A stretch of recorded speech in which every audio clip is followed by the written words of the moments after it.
How to install Windows 11 without bloatware. Bloatware is the term used to describe unwanted or unnecessary software that comes pre-installed on a computer, such as games, trial versions of antivirus programs, or other third-party apps.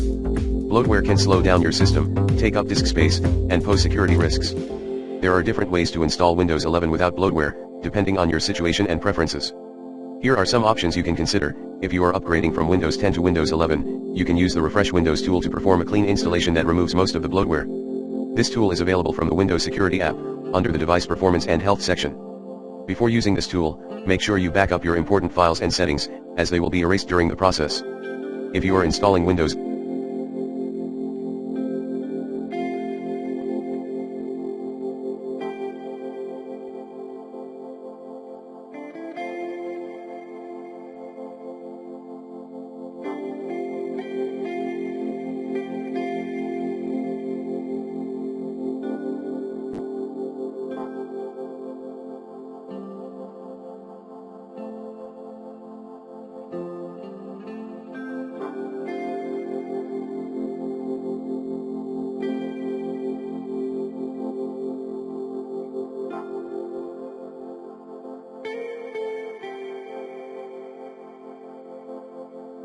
11 from scratch on a new or formatted hard drive, you can use a simple trick to avoid bloatware during the setup. You need to create a bootable USB drive with the Windows 11 installation media, which you can do using the media creation tool.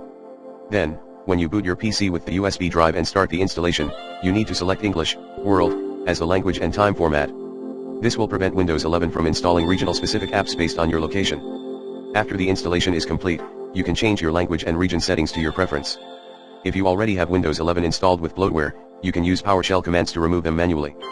PowerShell is a powerful tool that lets you perform various tasks on your system using scripts. You can open PowerShell by right-clicking on the Windows icon and selecting Windows PowerShell, Admin. Then, you can use commands like Get-AppxPackage and Remove-AppxPackage to list and uninstall the bloatware apps.